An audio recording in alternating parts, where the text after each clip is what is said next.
미국의 예일 센터 포 브리티시 아트라는 곳이 있습니다. 이곳이 미국에 위치해 있음에도 수많은 연극 작품들이 즐비한 곳으로 유명한 곳인데요. 이곳에 영국의 화가였었던 존 프레드릭 루이스의 여러 작품들이 전시되어 있습니다. 그 가운데 다음에 유명한 작품이 있는데요. 바로 이 작품입니다. 프레드릭의 이 작품은 대중적으로도 많은 사랑을 받는 작품 중에 하나입니다. 여러분, 그의 이 작품이 뭘 나타나고 있다라고 생각이 드시는지요? 지금 이 그림에 보시면은 누워있는 한 여성이 있죠. 이 여성은 병이 들어있는 상태입니다. 이 작품은 병 들어있는 그녀에게 필요한 것이 무엇인지를 나타내주는 작품인데요. 그 작품의 출처에 대한 정보를 보면 이렇게 기록이 되어 있습니다. 제임스, 바로 야고보서의 말씀을 말하죠. 야고보서 5장 15절이라고 기록이 되어 있습니다. 야고보서 5장 15절의 말씀을 보시면은 병든 자를 이야기하죠. 병든 자를 말하기 전에 한 가지를 말씀해 주는데요. 바로 기도에 대하여서 말씀을 해줍니다. 이 병든 자에게 필요한 것은 기도라는 것이죠. 자, 그렇다면 병든 자 스스로가 기도하는 것을 말하는 것인가?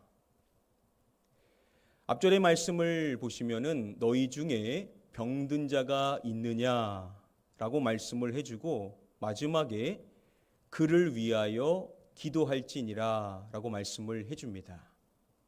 병든 자를 위한 타인의 기도가 있어야 된다라는 것을 가르쳐 주는 것이죠.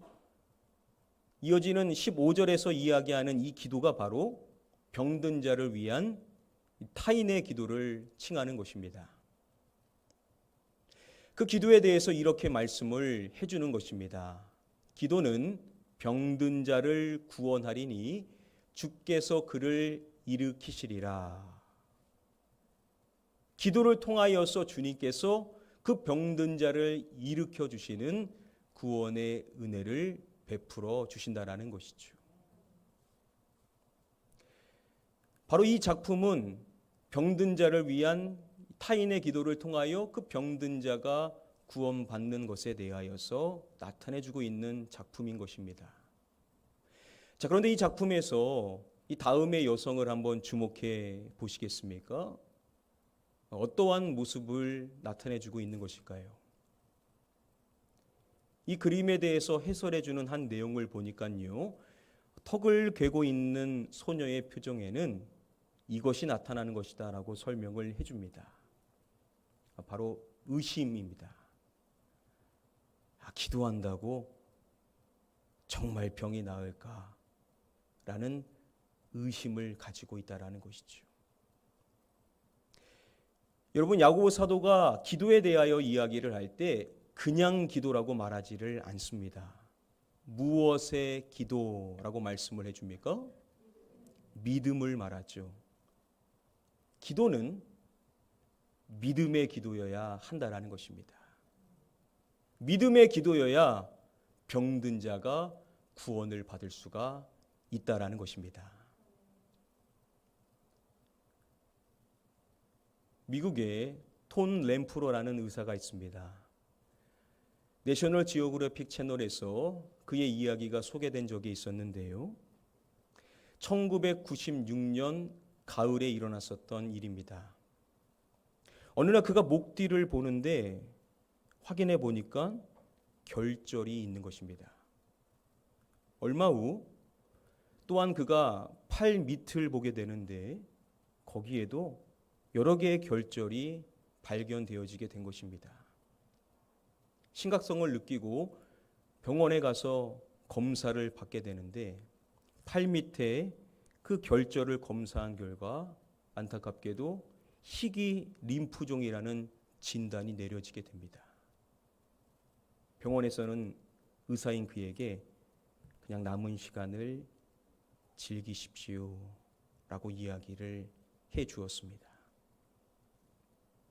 그가 다른 사람이면 어떻게 이럴 수가 있습니까? 라고 이야기를 할 수 있었을 텐데 그가 의사이다 보니까 이 객관적인 증거가 말하는 것이 무엇인지를 너무나도 쉽게 인지할 수밖에 없었습니다. 그래서 그의 목표는 크리스마스 전까지만 살아있으면 좋겠다라는 생각을 가지고 있게 됩니다. 그럴 수밖에 없는 것이 그의 목에는요 사각 크기의 종양이 있고 그리고 팔 밑은 이 림프절 종창으로 심하게 부어 올라 있었습니다. 그리고 복부는 팽창하고 있는 상황이었습니다. 누가 봐도 이 사람은 죽어가고 있는 것이었던 것이죠. 그 죽어가고 있는 자신을 너무나도 잘 알고 있었던 그는 체념을 할 수밖에 없었을 것입니다. 그리고 이 마지막 검사를 실시하게 되는데 그런데 검사해 보니까 종양이 사라져 있는 겁니다. 그 심하게 부풀어 올랐었던 림프절 종창도 사라져 버리게 됩니다. 말 그대로 기적이 그에게 일어나게 되었었던 것입니다. 의사인 그였기 때문에 이건 의학적으로 1%도 설명할 수 없는 놀라운 일이었습니다. 어떻게 그에게 이러한 기적이 일어날 수가 있었던 것이었을까요? 그의 소식을 접하게 되었었던 교회 성도들이 그를 위하여 기도해 줍니다. 밤을 새워가며 그를 위하여서 중보 기도를 해 주었습니다. 점점 더 많은 사람들이 그를 위하여서 기도해 주기 시작했었던 것입니다. 그는 고백하기를 바로 이를 통하여서 하나님이 자신을 치유해 주신 것이다 라고 고백을 합니다. 그런데 그의 고백에서 주목할 점이 그냥 기도만을 말하고 있지를 않는다라는 점입니다. 기도 이전에 먼저 무엇을 말하냐면 믿음에 대하여서 이야기를 합니다. 믿음과 기도를 통하여 하나님이 자신을 치유해 주셨다라고 고백을 하는 것입니다. 야고보 사도가 말한 이 말씀, 믿음의 기도는 병든 자를 구원하리니 라는 이 말씀이 그의 삶에 그대로 성취되어지게 되었었던 것입니다. 여러분, 그렇다면 우리가 기도하는 것도 물론 너무나도 중요하겠지만 기도하는 우리에게 반드시 무엇이 있어야 된다는 것이겠습니까? 믿음이 있어야만 한다라는 것이죠. 믿음의 기도여야 하나님의 역사하심이 드러날 수가 있다라는 것입니다. 그러면 우리는 반드시 질문해 봐야만 할 것입니다. 야고보 사도가 말하는 이 믿음이라는 것이 과연 어떠한 믿음을 말하는 것인가? 야고보서의 말씀을 살펴보면요, 이 믿음이라는 단어, 헬라어 원어로 피스티스라는 단어인데요, 이 단어가 야고보서의 말씀에 총 12절의 말씀에 쓰였습니다. 역순으로 보면 가장 마지막에 쓰인 말씀이 5장 15절 말씀, 앞서서 살펴본 믿음의 기도에서 이 믿음이라는 단어가 마지막으로 쓰인 피스티스라는 단어입니다. 그리고 직전에 쓰인 말씀이 2장 26절의 말씀입니다. 그리고 쓰인 다른 구절들의 말씀을 보시면은 이 단어가 어디에 집중적으로 쓰여 있는지를 확인해 볼 수가 있습니다.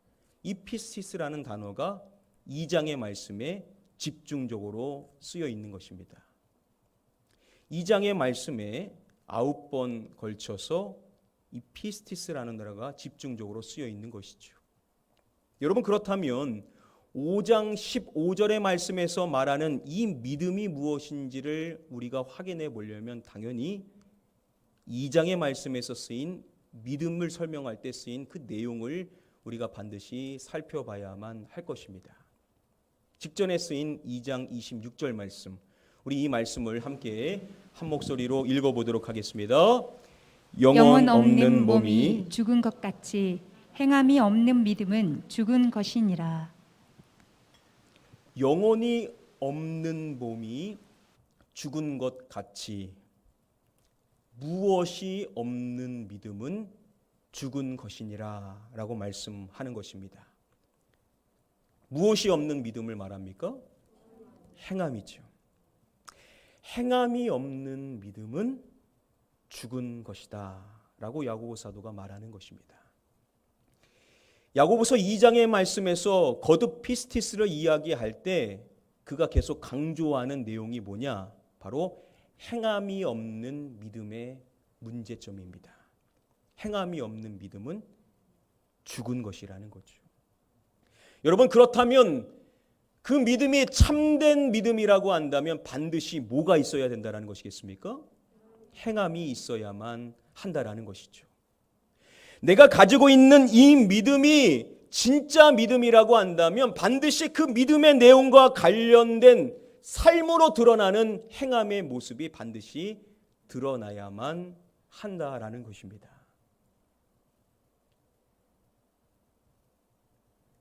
한일장신대 차정식 교수는 기도와 기적, 그 신학적 얽힘이라는 글에서 야고보 사도가 말하는 이 믿음과 기도에 대한 이 내용이 예수님께서 해주신 마가복음의 말씀, 그 말씀에서 나오는 믿음과 기도에 대한 교훈과 맥을 같이 한다라고 설명을 해줍니다.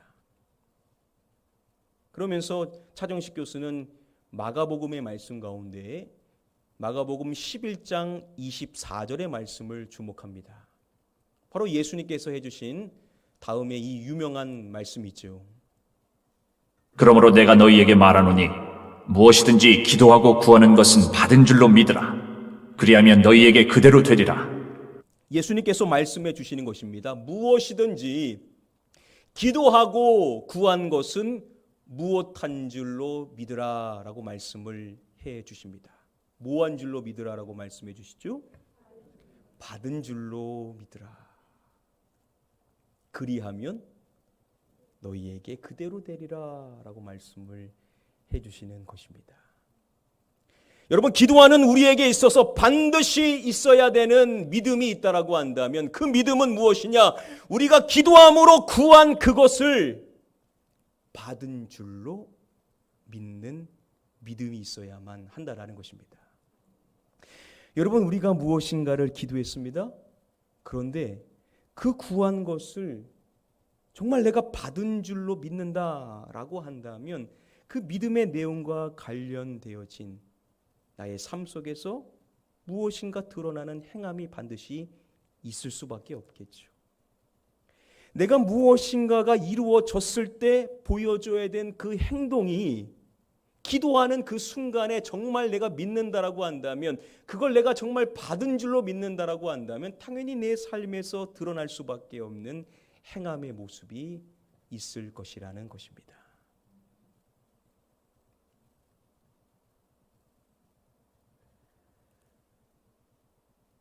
어느 마을에 오랜 동안 가뭄이 들었었습니다. 사람들이 하늘을 보니까 하늘은 늘 여전히 뜨겁기만 한 것입니다. 농부들은요, 메마른 들판을 보며 속이 타들어가는 듯했습니다. 가뭄이 계속 이어지게 되자 교회에서 사람들을 불러 모아가지고 기도회를 열게 됩니다. 기도회를 마친 후에 목회자가 사람들에게 용기를 북돋아주며 이렇게 이야기를 해줍니다. 여러분, 하나님께서 우리의 기도를 들으셨으니 이제 비가 내릴 것입니다.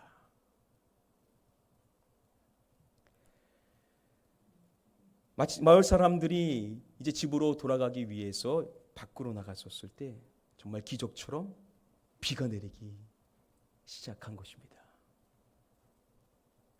사람들이요, 기뻐가지고 서로 얼싸안으며 기쁨을 그곳에서 나누었었습니다. 자, 그러나 사람들이 미처 우산을 준비하지 못한 터라 섣불리 누구도 걸음을 내딛지를 못했었던 것입니다. 다들 그러고 있는데 그 가운데 한 소녀가 우산을 펼치는 겁니다.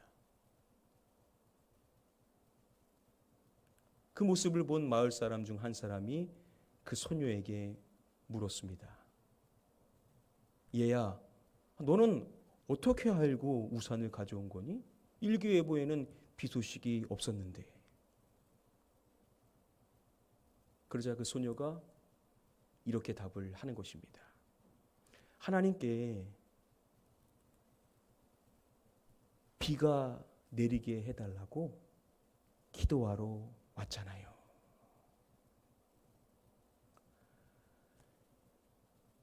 이 이야기를 토대로 기도와 믿음을 이런 식으로 정의하곤 합니다.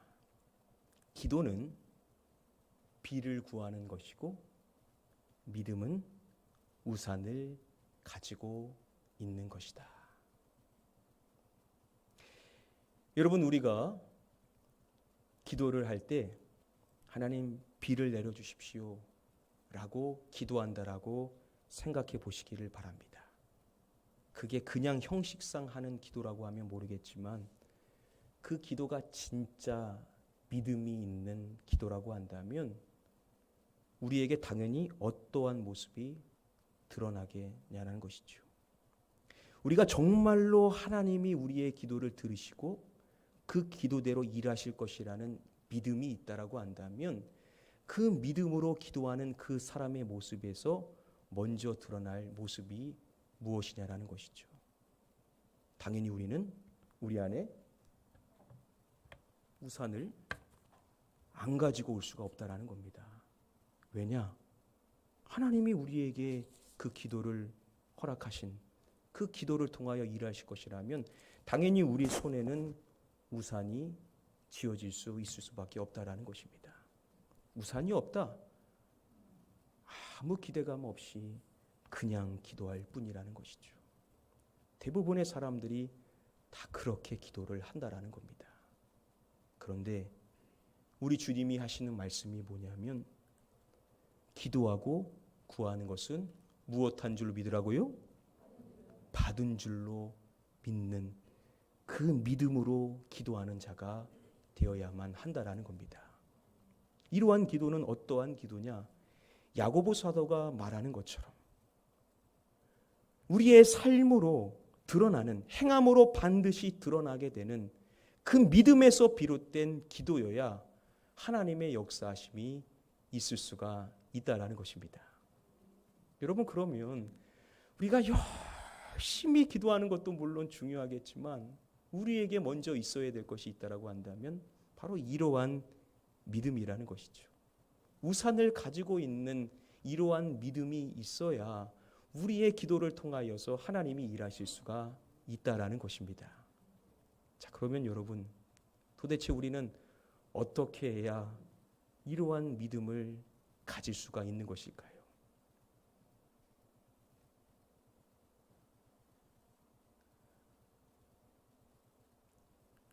한 목사님을 통해서 들은 이야기입니다. 그 목사님의 찬양팀으로 섬기는 청년 가운데 동생이 전도 대상자인데 그 청년이 교회에 대한 반감이 심했었다라고 합니다. 자주 말하는 내용이 나는 죽어서 무로 돌아갈 거야, 이런 이야기를 자주 하는 청년이었었습니다. 자, 그런데 그 청년이 임용고시를 준비하고 있었습니다. 자, 그래서 목사님께서 그 청년을 위하는 마음으로 말씀을 전해줄 때 한번 교회에 와라, 주일날 교회에 와서 기도받으라 라는 말을 전해 주었었다라고 합니다. 자, 그런데 주일날은 오지 않고 평일날 목사님을 찾아왔었다라고 합니다. 그러니까 기도는 받고는 싶은 거죠. 그래서 목사님께서 간절히 기도를 해주고 그 청년에게 여러 이야기를 해줄 때 결국 결론은 주일날 교회에 와라 라는 이야기를 해주셨다라고 합니다. 자, 목사님이 그렇게 이야기는 하셨지만 사실 올 거라는 기대감은 그리 크지를 않았었다라고 합니다. 자, 그런데 주일날이 되었는데 그 청년이 교회에 있는 겁니다. 그 청년이 교회의 모습을 나타내서 다들 사람들이 깜짝 놀라게 되었습니다. 자, 그런데 그냥 일회적으로 온 것이 아니라 몇 번을 제외하고 거의 매주 출석하는 모습을 보이게 되었었습니다. 자, 이제 어찌되었든 나왔으니까 말씀을 듣게 되는 것이죠. 자, 그런데 여러분, 믿음이 전혀 없는데 얼마나 그 말씀이 귀에 들리겠습니까? 그런데 그 청년을 보니까 그 청년이 전혀 졸지를 않고 말씀을 잘 듣더랍니다.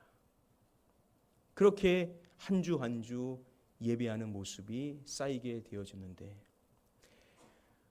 오늘날 주일날 목사님께서 말씀을 전하고 봉헌 기도하는 시간이 돼서 이 봉헌 기도를 하는데 아마 그 교회는 이 봉헌 기도를 할 때 성도님들의 감사 기도 제목을 읽어주는 것 같습니다. 목사님이 감사 기도 내용을 확인하는데 보니까 그 청년이 감사헌금을 드린 겁니다. 목사님이 확인해 보니까 10만 원이라는 금액과 더불어서 아주 짧은 감사의 내용이 적혀 있는 것입니다. 목사님이 이 내용을 보고 놀라게 됩니다. 거기에 뭐라고 적혀 있었냐면 무엇 시켜 주심에 무엇 합니다 라고 기록이 되어 있는 것을 보고 목사님이 놀랄 수밖에 없었습니다. 뭐라고 기록되어 있었을까요? 합격시켜 주심에 감사합니다 라고 이렇게 기록이 되어 있었던 것입니다. 목사님이 전에 말씀을 해주셨을 때 미리 감사해야 된다라는 말씀을 잠깐 언급을 하셨던 모양입니다. 그런데 말씀을 잘 듣다 보니까 이 청년이 이걸 놓치지 않고 자신에게 그대로 적용을 해버렸었던 겁니다. 계속 기도하는 사람이다, 계속 공부하는 사람이다 보니까 이 적용을 아마 잘했었던 것 같습니다. 자, 그런데 목사님이 그 청년의 이 기도 제목을 확인하고 그날부터 막 속이 타들어가고 이거 어떡하냐 라는 근심의 마음이 들었었다라고 합니다. 왜 그렇겠습니까? 합격 안 되면 큰일 날 것 같은 거예요. 믿음도 없는데 내 말씀 듣고 이렇게까지 했는데 만약에 합격 안 되게 되면 너무 크게 실족할 것 같아서 목사님이 중보기도원들 다 불러가지고 이 청년을 위해서 가장 먼저 기도하라고 하면서 중보기도를 많이 시켰었다라고 합니다. 자, 시간이 흘러서 임용 시험 날짜가 되어서 그 청년이 시험을 치르게 됩니다. 많은 기도 받았으니까 시험을 잘 봤으면 참 좋았을 텐데 이 청년이 시험을 완전히 망쳐버리게 된 것입니다.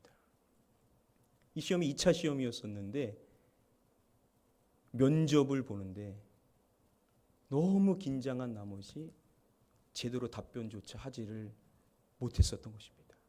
자, 그러면 수업 실현이라도 잘하면 될 텐데 긴장이 계속해서 이어짐으로 인해서 결국 수업 실현도 완전히 망쳐버리게 됩니다.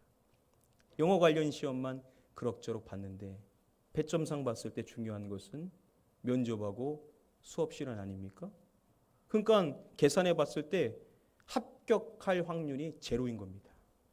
완전히 끝난 겁니다.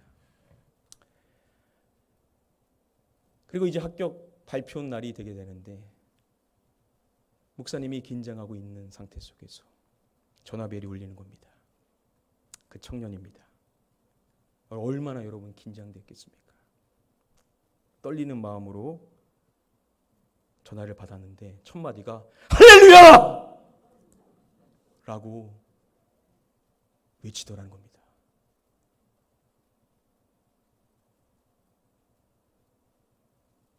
이 도대체 합격될 수 없는 불가능한 일이 일어나게 된 것이죠. 그러니까 안 되는 건데 하나님께서는 여차여차 해가지고 만드셔가지고 그 청년을 합격시켜 주셨었던 겁니다. 그러니까 자기 성적을 너무나도 잘 알고 있기 때문에 객관적으로 이게 전혀 가능한 일이 아니라는 것을 누구보다도 잘 알고 있었기 때문에 이게 하나님이 하신 일이라는 것을 일말의 의심도 없이 그 청년이 고백하게 된 것입니다. 목사님이 하시는 말씀이 그 청년의 믿음의 시작은 언제였냐면 바로 합격시켜 주심에 감사합니다 라고 미리 감사했었던 그때부터 시작된 것이다 라고 말씀을 해 주셨습니다. 여러분, 우리가 기도함에 있어서 우리가 늘 기억해야 될 중요한 말씀 가운데 빌립보서의 다음의 말씀이 있죠. 빌립보서 4장 6절 말씀. 우리 함께 이 말씀을 한 목소리로 읽어보도록 하겠습니다. 아무것도 염려하지 말고 다만 모든 일에 기도와 간구로 너희 구할 것을 감사함으로 하나님께 아뢰라. 아무것도 염려하지 말고 다만 모든 일에 기도와 간구로 너희 구할 것을 하나님께 아뢰라. 이 귀중한 내용의 말씀 가운데 WBC 주석에 따르면은 이 말씀의 핵심이 어디냐? 이 말씀에 강조하는 부분이 무엇이냐? 바로 이 부분입니다. 무엇함으로라고 말씀을 해주죠. 뭘 말합니까? 감사함으로. 바로 이 부분이 바울이 강조하는 핵심이라는 겁니다. 우리가 기도하는 것 참 중요한데 우리의 기도가 어떤 기도여야 하나? 하나님께 감사하는 기도여야 한다라는 것입니다. 우리는 보통 그렇죠. 하나님, 이거 허락해 주시면 감사하겠습니다. 하나님, 합격시켜 주시면 감사하겠습니다. 하나님, 고쳐 주시면 감사하겠습니다. 우리는 보통 이러지 않습니까? 그런데 바울이 말하는 것이 그 기도가 감사함으로 하나님께 아뢰는 기도여야만 한다라는 것이죠. 그러니까 뭘 말하는 것이죠?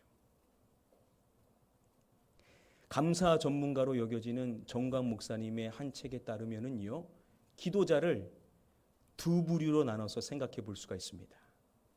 한 부류의 기도자는요, 기도는 하는데 미리부터 뭐 하냐면 미리 염려를 하는 기도자입니다. 기도하는데 앞의 일을 염려하는 겁니다. 기도하는데 앞으로 일어날 일에 대한 근심, 걱정이 가득한 것입니다. 반면 두 번째 유형의 기도자는 어떠한 기도자냐? 바로 미리 감사하는 기도자입니다. 여러분, 기도는 한다라고 하는데 늘 염려한다 생각해 보시기를 바랍니다. 그러면 결국 그 안에 뭐가 없는 것이겠습니까? 믿음이 없는 것이겠죠. 믿음과 염려는 상극이기 때문에 결국 염려하는 그 모습은 믿음의 부재를 드러낼 뿐인 것입니다. 반면 미리 감사한다라는 것은 당연히 믿음의 모습이겠죠. 믿음의 모습 가운데 가장 중요한 모습이 감사 아닙니까? 여러분, 우리는 믿음이 있어야 감사한다라고 생각하지만 사실 역으로도 많이 이야기를 합니다. 우리가 감사하면 믿음이 생기게 된다라고도 이야기를 하죠. 그래서 우리가 믿음의 기도를 드리는 믿음의 소유자, 참된 믿음의 소유자가 되기를 원한다라고 한다면 우리의 모습 가운데 반드시 있어야 될 모습이 뭐냐? 바로 미리 감사하는 모습이라는 것이죠. 하나님께서 정말로 이 일을 이루어 주실 때 우리가 보여야 될 모습, 그게 감사죠. 우리 가운데 하나님이 고쳐주셨는데, 하나님이 합격시켜 주셨는데, 하나님이 놀라운 은혜를 허락해 주셨는데 감사 안 할 사람은 아무도 없을 겁니다. 자, 그런데 여러분, 그때 가서 감사하는 것도 물론 중요하지만 우리가 진짜 믿음이 있다라는 그 믿음의 증거와 우리가 그 믿음을 소유하는 참된 믿음의 증거는 뭐냐? 바로 뒤에 가서 감사하는 것이 아니라 앞서서 감사하는 것이라는 거죠. 즉, 하나님이 역사하실 것을 믿고 그 믿음의 행위에 따라서 미리 감사할 수 있는 자가 되어야만 한다라는 것입니다. 이제 결론입니다. 하나님께서 응답해 주실 것을 믿고 미리 감사하자라는 것입니다. 한번 따라해 주시겠습니까? 하나님께서 응답해 주실 것을 믿고 미리 감사하자. 여러분, 그 목사님께서 해주셨던 그 말씀에서 그 청년이 보였었던 그 모습을 기억해 주시기를 바랍니다. 말씀을 듣는 것도 물론 중요하죠. 그런데 적용을 했었기 때문에 그의 삶에 기적의 역사가 시작할 수가 있었다라는 것을 기억해 주시기를 바랍니다. 그냥 듣고 끝내면 아무런 변화가 없는데 우리의 삶에 적용하였었을 때 이 말씀의 은혜가 우리의 삶에 드러날 수 있다는 것을 기억하시고, 바로 얻기는 우리 성도님들 모두가 오늘 주신 말씀을 한번 여러분들의 삶에 구체적으로 적용함으로써 여러분들의 믿음이 하나님이 인정하시는 참된 믿음이 되어서 여러분들의 그 기도대로 하나님의 풍성한 능력의 역사가 드러날 수 있게 되기를 주님의 이름으로 간절히 축복하며 축원합니다.